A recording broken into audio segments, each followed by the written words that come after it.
Hoy, ano ba yung iba? Hihintay sa labas. May balita daw eh. Natin si boss.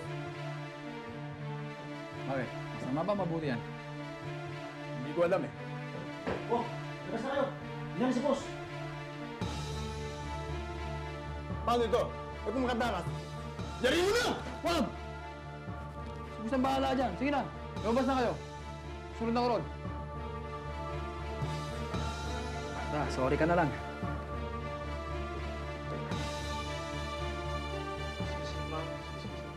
Thank you. You know, I've been praying since last night that this will not be a business day. Quarry, what else would this be if not for such? No, not again. Alam mo, Quarry, bagay kayo ni Ernestina publicly. Don't you see? You know what, Quarry? You're not really listening. Ang sabi ko, bagay kayo ni Ernestina publicly. Of course, we don't really have to be in our personal personas 24 hours a day. We can still have our private moments. Well, that's it, ha? Talagang para sa inyong magkapatid, laro lang to, no? Naglalaro man kami. The stakes are very high. Billions of pesos high. May mga bagay kasi na hindi ko alam na si Ernestina lang ang nakakaalam. Mapagkakatiwalaan ka na if you let her. Kung ano man ang malaman mo, mag-ahal.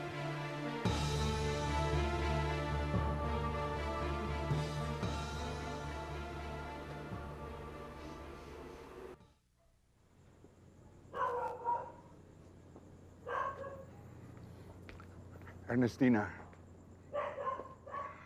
I'm putting my job on the line.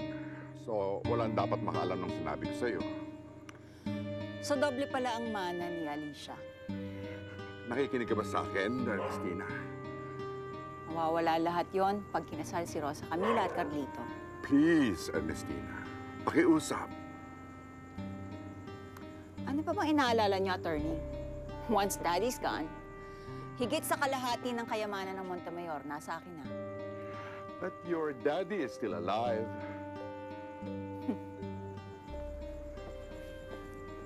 Oh, I want him alive. Gusto kong makita niya ang pag-iisang dibdib ni na Carlito at saka Rosa Camila. Para siya na mismo ang magtatakwil kina Alicia at Rosa Camila. Makihanap tayo kay Carlito. Kailangan magtagpo si na Rosa Camila at Carlito. Kayo na tayo hingin ng tulong. Kanina pa. Kaya, bes. Okay?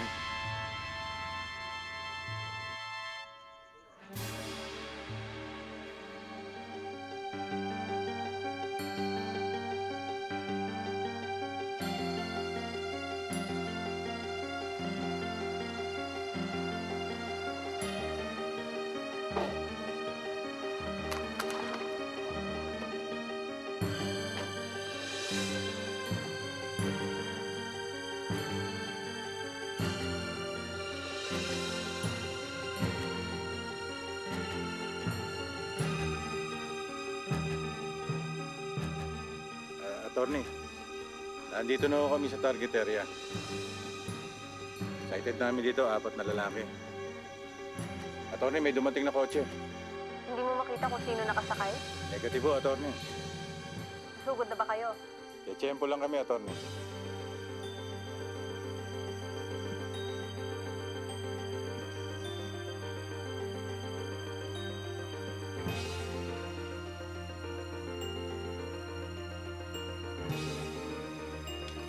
Sige!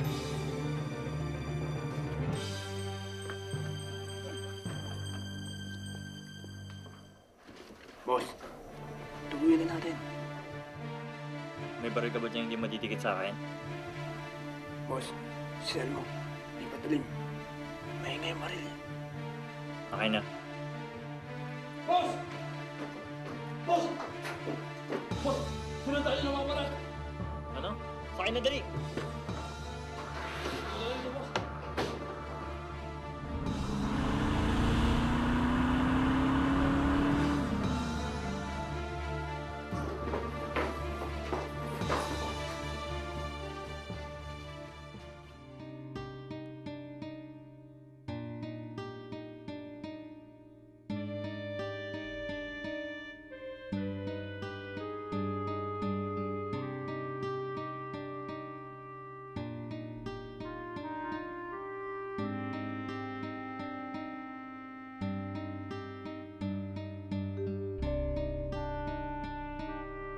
Matagal pa po ba yun?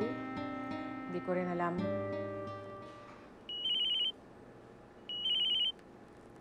Ate Amanda. Si Carlito na-rescue? Saan? Nasaan siya? Sa ospital? Bakit? Mami, si Carlito sinugod sa ospital. 50-50 daw. Magpasama ka kay Emil. O, sige po.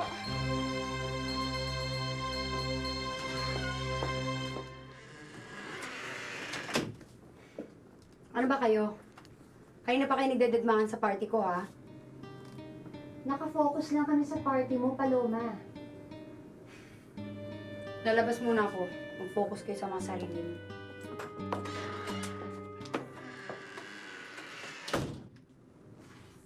Lucinda, I'm sorry, but I can't work like this. I can't. This is too much.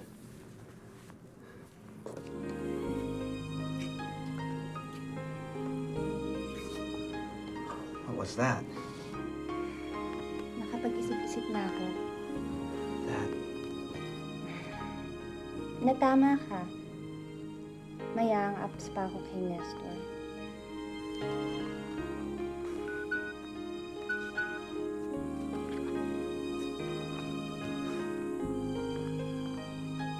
Nestor? Buhay si Nestor. What?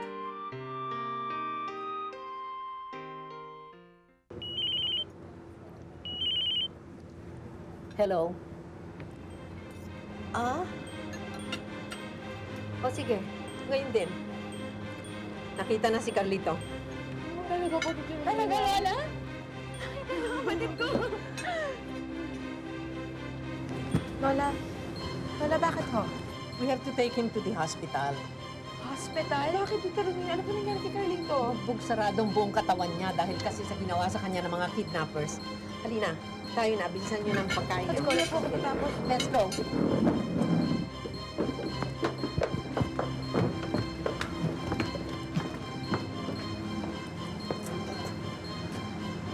Carlos, Lydia, huwag mong pababayaan ang anak ko. Nestor, please sagutin mo. Will you just give it a rest, Lucinda, please? Ano ba, baka niloloko ka lang yan eh. Ano ka ba? Hindi. Kilala ko kung mag-text siya. Si Nestor yun. Siya yun. Eh, ba't hindi ka niya sinasagot? Nakikigamit lang siya ng cellphone. Tinatawag ko pero out of reach eh. Nestor. Sagutin mo. Carlito! Paano nagkaganito ang apo ko? Hindi pa ho namin alam. Kanina pa ho sa May walang suspects na kayo? Inabol ho namin yung mga dumukot sa kanya pero hindi namin naabutan. Pero huwag kayong maglala. Kinibre ko na to sa headquarters.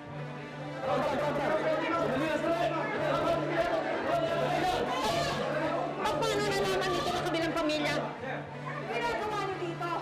Huwag na huwag niyo palalapitin ang mga yan sa kapatid ko. Paalisin niyo sila ngayon na!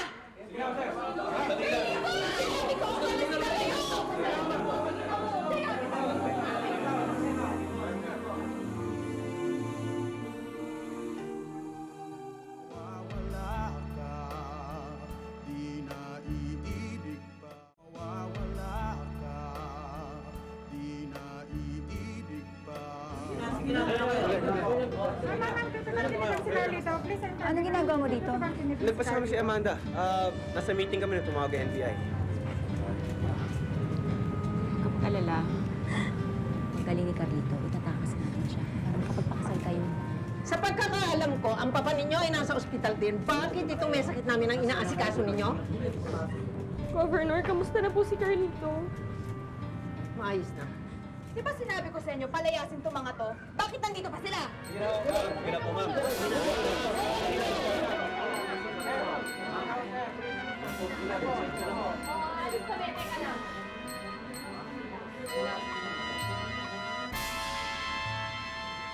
Nakakahiya mga anak ninyo. Inuna pang alamin ang kalagayan ng anak ng balyenteng yan kaysa alamin ang kalagayan ng sarili ng ama. Leandro, na-update lang si Amanda ng NBI. Natural nandun siya eh. Hindi mo maalis kay Rosa Camila na hindi dumalaw kay Carlito. At si Ernestina, Anong ginagawa ng estupidang yan doon? Leandro, alam mo naman si Ernestina. Matulungin talaga. Napahiya na naman ang pangalan ng Mayor. Nalagay na naman sa dyaryo na ipinagtabuyan na Romina ang mga yon. Hindi sakit kung papatay sa akin, kundi mga sarili kong anak!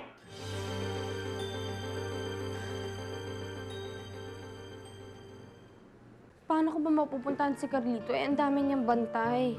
Eh, hindi pa naman nagkakaroon ng malay yung tao eh. Kita mo, pagka nagkaroon ng malay yun, ikaw ka nang hahanapin noon. Talaga. At saka, ano nga pala, huwag kang magpapaniwala kay Ernestina sa tulong niyang papakasal kayo, ha? Talaga? Siguro may pinaplano na naman yun. Ah, talaga? Hayaan mo, iisip ako ng paraan para magkita kayo ni Carlito. Promise yan. Talaga, oh? Ikaw talaga, ha? Lucinda, Kasal pa rin ako sa kanya. alam mo, bibiling ko na lang siya. Hindi siya nabibili. Eh ako, basta mo na lang ba ako iwanan ng gano'n-gano'n na lang? Isang text lang sa'yo. Bumalik na ang hang-ups mo. Doktor, kamusta naman ang pasyente? Wala namang napuruhan sa mga organs niya. Sa mga bugbog na kanyang natamo. Eh bakit hindi pa siya nagkakamalay? Sa tingin namin napakaraming bugbog ang meron.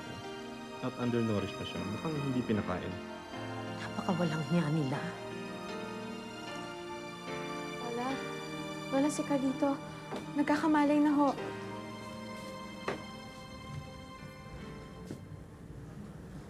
Sa Camila.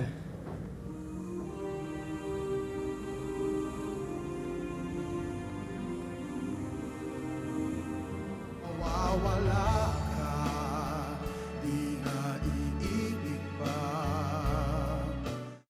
Kung mawawala ka, di na iibig pa.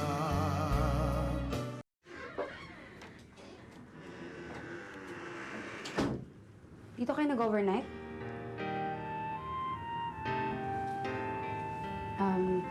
May bisita ka, Ate Lucinda. Asawa mo. Kuya Nestor? Lucinda. May Galing.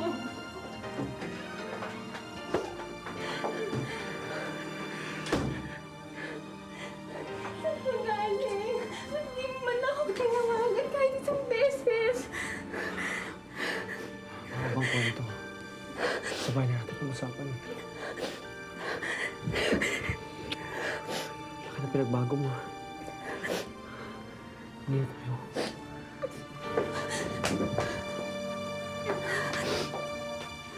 Is it fatal?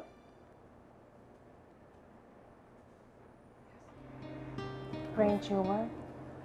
Well, not exactly. You know, you could always ask for a second opinion, Senator Ma'am. There's a... What is it then? Tell me. Carlito? Rosa Camila, bigyan mo naman ng kahihiyan si Phoebe. Bitawan mo si Carlito. Kapal ng mukha mo. Magpapapal Masaktan sa Rosa Camila. Kakalbuhin ko talaga yung babae niya pag hindi na hiniwala ng kapatid ko! Dumalik ka na! Tawanin mo! Security!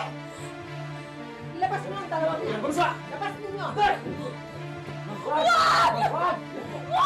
Carlito! Bitawan niya! Carlito!